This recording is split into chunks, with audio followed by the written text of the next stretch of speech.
ঘড়ির কাঁটা ধরে ধরে ঠিক 12 ঘন্টা। এর মধ্যেই অপারেশন শেষ, পোশাক পরিবর্তন, নাস্তা করা, আয়েশ করে রিসোর্টে সময় কাটানো এবং শেষে সোজা দেশের বাইরে। সিনেমার চিত্রনাট্য এর কাছে হার মানবে।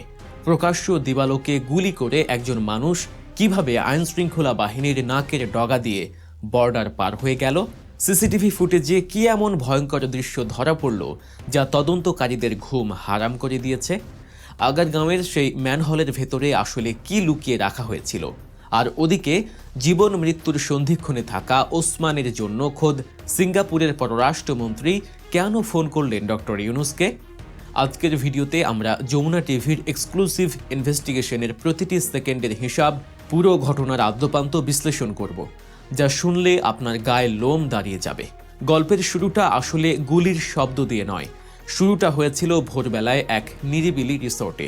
যমুনা টেলিভিশনের অনুসন্ধানে বেরিয়ে এসেছে পিলে চমকানো সব তথ্য। তদন্ত বলছে ওসমান হাদিকে গুলি করার মাত্র 12 ঘন্টার মধ্যেই প্রধান আততায়ী ফয়সাল এবং আলমগীর দেশ ছেড়ে পালিয়ে যায়। কিন্তু পালানোর আগে তারা ঢাকা শহরে কি করেছিল তার নিখুঁত ছক দেখলে আপনি শিউরে উঠবেন।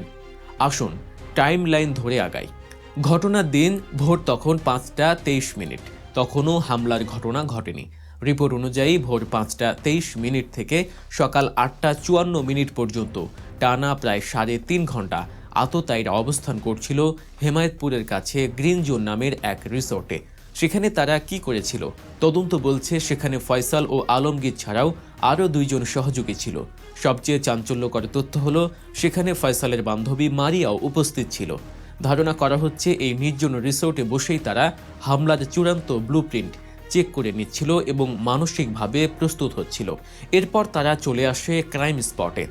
মিশন কমপ্লিট করার পর, অর্থাৎ ওসমান হাদিকে গুলি করার ঠিক 1 ঘন্টা 10 মিনিটের মধ্যে তারা পৌঁছে যায় আগারগাঁওয়ের বিজ্ঞান জাদুঘরের ঢালে।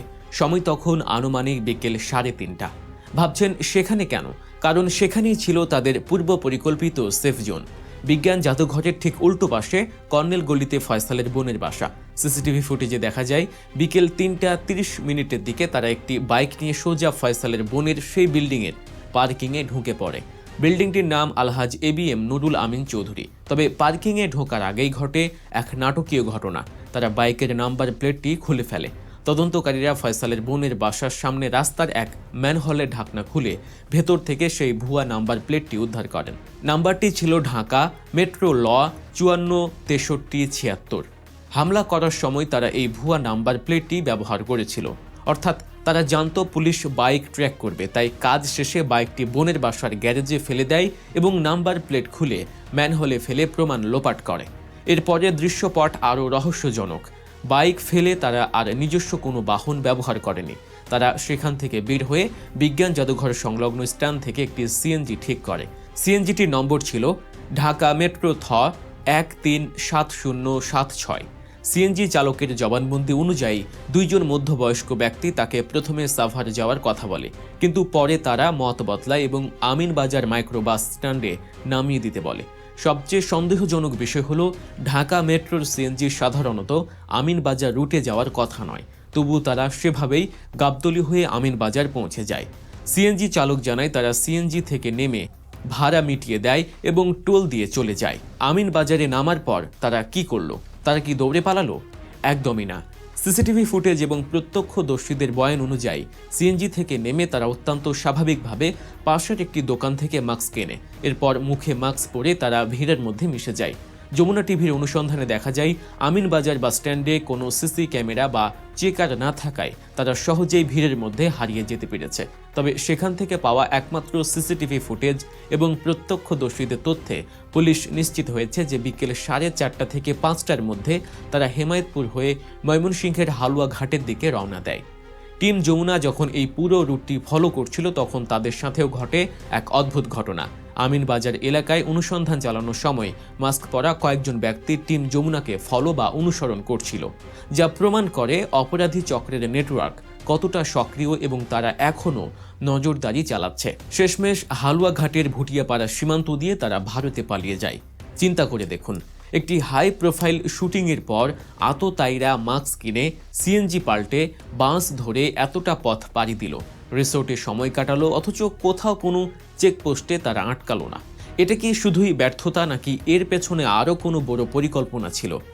ভিডিওর এই পর্যায়ে ছোট্ট একটি অনুরোধ, এরকম সব রোমহর্ষক ঘটনার পেছনের খবর এবং গভীর বিশ্লেষণ পেতে আমাদের চ্যানেল গল্প নিউজ এখনই সাবস্ক্রাইব করে রাখুন এবং পাশে থাকা বেল আইকনটি চেপে দিন। এবার আসি মুদ্রার অন্য পিঠে, ওসমান হাদির বর্তমান অবস্থা নিয়ে। আততায়ীরা যখন বর্ডার পার হচ্ছে, তখন ওসমান হাদি লড়ছেন মৃত্যুর সাথে। তাকে এয়ার অ্যাম্বুলেন্সে করে সিঙ্গাপুরে নেওয়া হয়েছে, এটা আমরা সবাই জানি। কিন্তু সেখানে আসলে কি ঘটছে, তার শারীরিক অবস্থা নিয়ে কেন এত গোপনীয়তা আর শঙ্কা? আমার দেশ পত্রিকার রিপোর্ট এবং প্রধান উপদেষ্টার প্রেস উইংয়ের তথ্য মতে বিষয়টি এখন আর শুধু পারিবারিক পর্যায়ে নেই, এটি আন্তর্জাতিক পর্যায়ে পৌঁছে গেছে। সিঙ্গাপুরের পররাষ্ট্রমন্ত্রী ডক্টর ডিভিয়ান বালাকৃষ্ণন সরাসরি রাত 9:40 ফোন করেন বাংলাদেশের প্রধান উপদেষ্টা ডক্টর মোহাম্মদ ইউনুসকে। তিনি জানিয়েছেন হাদির অবস্থা অত্যন্ত সংকটাপন্ন। সিঙ্গাপুর জেনারেল হাসপাতালের চিকিৎসকরা জানিয়েছেন গুলিবিদ্ধ হওয়ার পর হাদির ম্যাসিভ হার্ট অ্যাটাক হয়েছে। একে তো গুলির আঘাত, তার উপর হার্ট অ্যাটাক, পরিস্থিতি জটিল করে তুলেছে। তার শরীরে ইনফেকশন ছড়িয়ে পড়েছে, যা চিকিৎসকদের কপালে চিন্তার ভাঁজ ফেলেছে। তবে সবচেয়ে বড় ভয়ের কারণ হলো তার মস্তিষ্ক।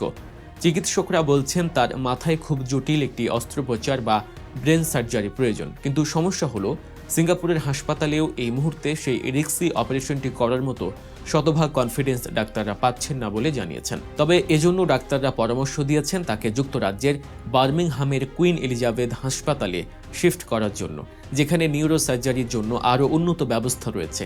এবং সিঙ্গাপুর হাসপাতাল কর্তৃপক্ষ অফিসিয়ালি যুক্তরাজ্যের ওই হাসপাতালে চিঠিও পাঠিয়েছে। এখন প্রশ্ন হলো, চাইলেই কি তাকে লন্ডনে নেওয়া সম্ভব? না, এখানেই বেঁধেছে বিপত্তি। এয়ার অ্যাম্বুলেন্সে করে সিঙ্গাপুরে নেয়ার পরেই তার অবস্থার অবনতি হয়েছিল। যদিও হাসপাতালে নেয়ার পর কিছুটা উন্নতি হয়, কিন্তু গতকাল দুপুর থেকে আবারও তার স্বাস্থ্যের অবনতি হয়েছে। ডাক্তাররা বলছেন এত দীর্ঘ পথ পাড়ি দিয়ে লন্ডন যাওয়ার মতো শারীরিক ধকল তিনি সইতে পারবেন কিনা তা নিশ্চিত নয়। তার শরীর এবং ব্রেনের মধ্যে সংযোগ স্থাপন করাটাই এখন মূল চ্যালেঞ্জ হয়ে দাঁড়িয়েছে। ব্রেন ছাড়া বাকি অঙ্গগুলো কাজ করছে, কিন্তু ব্রেন রেসপন্স না করলে তাকে স্টেবল করা যাচ্ছে না। আজ সকালে 3 জন উপদেষ্টা ফাউজুল কবির খান, মোস্তফা সরওয়ার ফারুকি এবং ডাক্তার সাইদুর রহমান হাদির বড় ভাইয়ের সাথে টেলিকনফারেন্সে কথা বলেছেন।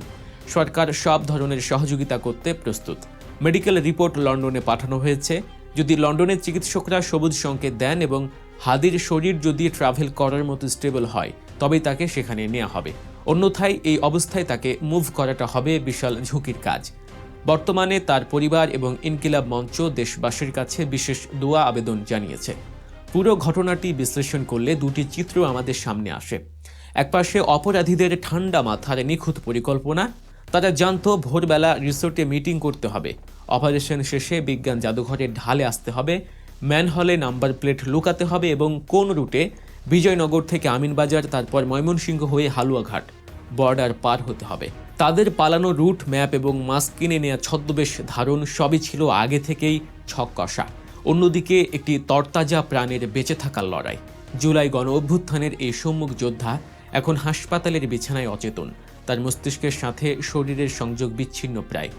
ডাক্তাররা আপ্রাণ চেষ্টা করছে তাকে স্টেবল করার। ঘটনাটি আমাদের চোখে আঙুল দিয়ে দেখিয়ে দেয় অপরাধীরা কতটা সংগঠিত হতে পারে এবং আমাদের নিরাপত্তা ব্যবস্থা কোথায় কোথায় ফাঁকফোকর রয়ে গেছে। মাত্র 12 ঘন্টার ব্যবধানে তারা যেভাবে একাধিক জেলা পাড়ি দিয়ে দেশ ছাড়ল, তা নিশ্চিতভাবেই তদন্তকারী সংস্থার জন্য এক বড় চ্যালেঞ্জ। বিশেষ করে আমিন বাজারের মতো ব্যস্ত এলাকায় সিসিটিভি না থাকা এবং রিপোর্টারদের ফলো করার বিষয়টি প্রমাণ করে অপরাধীদের নেটওয়ার্ক কতটা শক্তিশালী। ওসমান হাদি কি পারবেন এই মরণপণ যুদ্ধে জয়ী হয়ে ফিরে আসতে? অপরাধীদের কি ফিরিয়ে আনা সম্ভব হবে? এই প্রশ্নের উত্তর জানতে আমাদের অপেক্ষা করতে হবে। তবে আমরা আশা ছাড়ছি না। প্রিয় দর্শক, এই ছিল ওসমান হাদি হত্যা চেষ্টা এবং যমুনা টিভির অনুসন্ধানে উঠে আসা আততায়ীদের পলায়নের লোমহর্ষক বিস্তারিত। ঘটনাটির পরবর্তী যে কোনো আপডেট আসা মাত্রই আমরা আপনাদের জানাবো। ভিডিওটি সম্পর্কে আপনার মতামত বা কোনো তথ্য জানা থাকলে কমেন্টে আমাদের জানান। আর হ্যাঁ, যাওয়ার আগে আমাদের চ্যানেল গল্প নিউজ সাবস্ক্রাইব করতে ভুলবেন না। সত্যের সন্ধানে আমরা আছি আপনার পাশে। ধন্যবাদ।